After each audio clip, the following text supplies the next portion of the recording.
Corona के cases बहुत तेज़ी से बढ़ रहे हैं और पिछले 24 घंटे में अभी जो रिपोर्ट आई है मेरे पास, उस पिछले 24 घंटे में 13,500 केसेस हो गए हैं। ये रिपोर्ट अभी थोड़ी देर में, और रिपोर्ट में और काफ़ी सारा डेटा होता है तो थोड़ी देर बाद रिलीज़ होगी रिपोर्ट। 13,500 केसेस काफ़ी ज़्यादा हैं। नवंबर में जो पीक आई थी उसमें 8,500 केस थे, उसके मुकाबले 13,500 केसेस ऑलरेडी हमारे हो गए हैं। इस बार जो वेव है, बहुत हम सब जानते हैं बहुत ख़तरनाक वेव है। इसमें यूथ काफ़ी ज़्यादा अफेक्ट हो रहा है इस वाली वेव में, और इस वाली वेव में बच्चे भी अफेक्ट हो रहे हैं। तो सबसे पहले मैं यूथ से अपील करना चाहूँगा, युवाओं से अपील करना चाहूँगा। अभी हमारे पास जो डेटा पिछले 10-15 दिन का डेटा है वो ये दिखाता है कि 45 साल से कम उम्र के जो लोग, जो कोरोना के पेशेंट्स अभी तक आए हैं, उसमें 65% पेशेंट 45 साल से कम उम्र के हैं। तो मैं सभी यूथ से अपील करना चाहूँगा, एक तो आप हमारे लिए, आप देश के लिए बहुत कीमती हैं, हमारे युवा देश के लिए बहुत कीमती हैं, आप लोग अपने परिवार के लिए बहुत कीमती हैं। आपकी ज़िंदगी, आपका स्वास्थ्य, आपकी हेल्थ, आपकी सुरक्षा हम सब लोगों के लिए बेहद ज़रूरी है। इसीलिए मेरी आप सबसे अपील है, मैं समझ सकता हूँ कि आपको, आपके ऊपर अपने माँ बाप की जिम्मेदारी है, आपके ऊपर अपने पति की, पत्नी की जिम्मेदारी है, आपके ऊपर बच्चों की जिम्मेदारी है, आपको घर से निकलना पड़ता है उन जिम्मेदारियों को पूरा करने के लिए। आपको घर से निकलना पड़ता है अपने 2 जून की रोटी कमाने के लिए, अपनी ज़िंदगी चलाने के लिए। लेकिन जब घर से निकलें, एक तो तभी निकलें जब ज़रूरी हो, और दूसरा घर से जब निकलें तो सारे कोविड प्रोटोकॉल्स को फॉलो करें। उसकी बड़ी कड़ाई के साथ आपको उसको फॉलो करना है, मास्क पहन के रखना है, अपनी सुरक्षा अपने हाथ में है।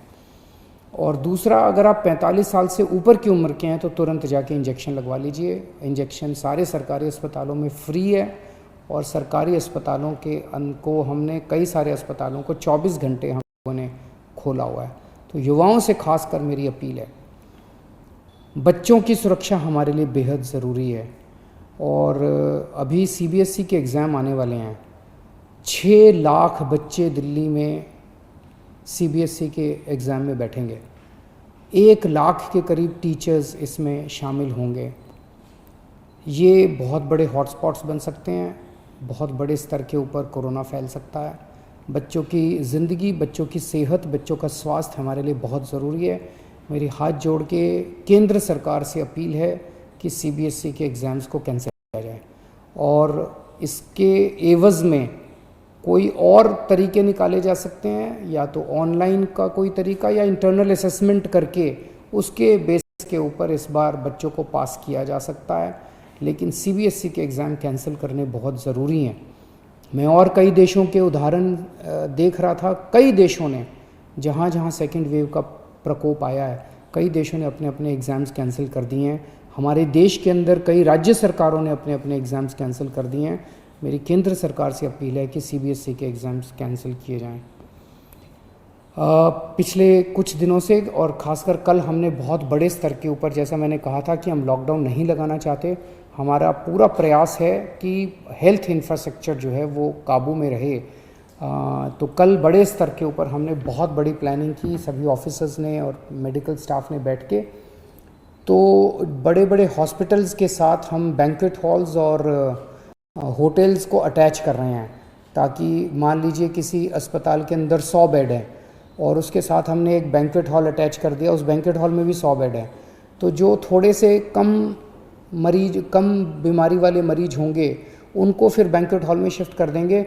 अस्पतालों में केवल और केवल सीरियस मरीज ही रखे जाएं। अगर किसी को केवल ऑक्सीजन की ज़रूरत है तो ऑक्सीजन तो हम बगल में, जैसे LNJP के सामने एक बैंक्वेट हॉल है, उस बैंक्वेट हॉल के अंदर अगर ऑक्सीजन का भी इंतजाम कर देंगे तो ऑक्सीजन की अगर केवल किसी को ज़रूरत है तो वो बैंक्वेट हॉल में भी उसका इलाज हो सकता है। तो इस तरह से बहुत बड़े स्तर के ऊपर हम बेड्स की कैपेसिटी क्रिएट कर रहे हैं। कुछ हॉस्पिटल्स को, सरकारी भी और प्राइवेट भी, कुछ हॉस्पिटल्स को हम लोगों ने 100% कोविड डिक्लेयर किया है। मैं इस बारे में मैं सबकी सहयोग की अपेक्षा करता हूँ, सबसे सहयोग की अपील करता हूँ। मैं उम्मीद करता हूँ कि सभी हॉस्पिटल वाले, सभी के मैनेजमेंट और सभी लोग इसमें हमारी मदद करेंगे। मैं समझ सकता हूँ कि जो दूसरी नॉन कोविड बीमारियाँ हैं, अभी भी दिल्ली में केवल ये 14 नहीं है, बहुत सारे हॉस्पिटल्स हैं, लेकिन दिल्ली में अगर किसी जो प्लान्ड सर्जरीज़ हैं अपनी, जैसे मान लीजिए किसी को नी रिप्लेसमेंट कराना है, किसी को, ये महीना 2 महीना 3 महीना डिले हो सकते हैं। जो इमरजेंसीज़ होंगी दिल्ली में, उसके लिए अभी भी सफिशेंट कैपेसिटी अपने पास कोविड बीमारियों के लिए, कई सारे अस्पताल अभी भी हैं। लेकिन जो प्लान्ड सर्जरीज़ हैं वो ज़्यादा होती हैं, इमरजेंसीज़ कम होती हैं, वो अब हम थोड़ा सा डिले कर लें।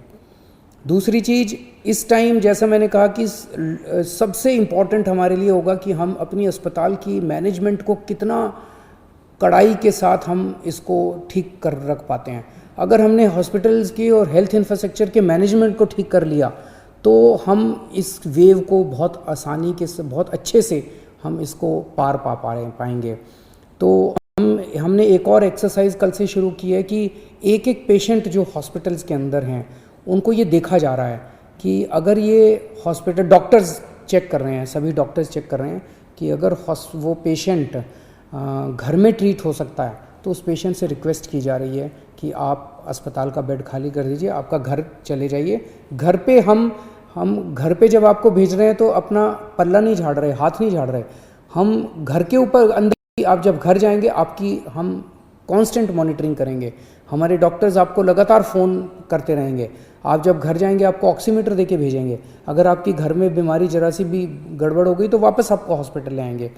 तो हॉस्पिटल में, प्राइवेट में भी और सरकारी में भी हम डॉक्टर्स की टीम्स, वहीं लोकल डॉक्टर्स की टीम्स एनालाइज कर रही हैं हर हॉस्पिटल की, कि अगर आपको बेड की ज़रूरत नहीं है तो आपसे रिक्वेस्ट किया जाएगा कि आप घर जाके अपना इलाज करा लीजिए, या बगल के बैंक्वेट हॉल में या वो दूसरे होटल में शिफ्ट हो जाइए। इसमें मेरी सबसे रिक्वेस्ट है कि आप डॉक्टर्स की सलाह के मुताबिक उनके साथ कोऑपरेट करें, उसमें ज़िद ना करें, बिकॉज़ हमें पूरी दिल्ली को संभालना है।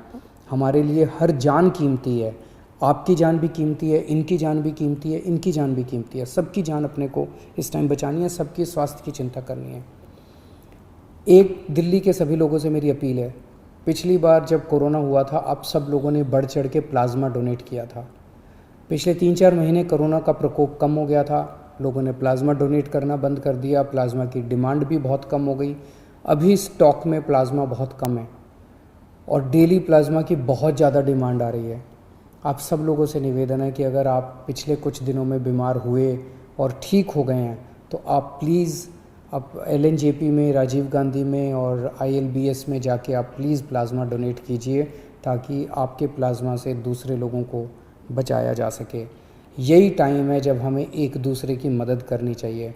अपना स्वार्थ छोड़ के, चाहे पड़ोसी की मदद है, चाहे दिल्ली में किसी और की मदद है, चाहे देश में किसी की मदद है, हम सब लोग अगर मिल के एक परिवार की तरह, मैं बार बार कहता हूँ ना कि दिल्ली वाले हम सब एक परिवार हैं, अगर हम एक परिवार की तरह काम करेंगे तो हमने जैसे 3 वेव, पिछले 1 साल में 3 वेव का मुकाबला किया था, ये चौथी वेव का मुकाबला भी हम सक्सेसफुली कर लेंगे।